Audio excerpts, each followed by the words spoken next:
No matter where you go around the area, the scene looks pretty similar. Snow-covered roads, big snow drifts, and snow still falling. Let's go out to 12 News reporter Shiina LoSciuto, who's been in Providence covering the blizzard of 26. Shiina? Yeah, we're live here in the capital city, right by India Point Park. You can take a look here at the current conditions. Actually, the visibility right now is pretty good compared to the worst of it.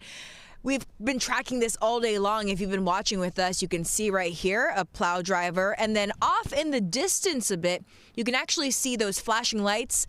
That's a plow driver that's stuck right now. At last check, someone was trying to dig them out. There was a tow truck in front of it too.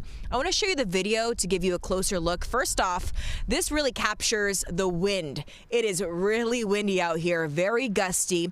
And then you can just get a sense of exactly what we were dealing with out here, trying to get to all of these locations. A closer look at the tow truck that's stuck over there. Even the heaviest of trucks not able to move through all of this right now. Another big thing that we're witnessing here, if you know where we are by India Point Park, we can see 195 from here. Not a lot of cars out on the road, so it's awfully silent compared to what you would normally see.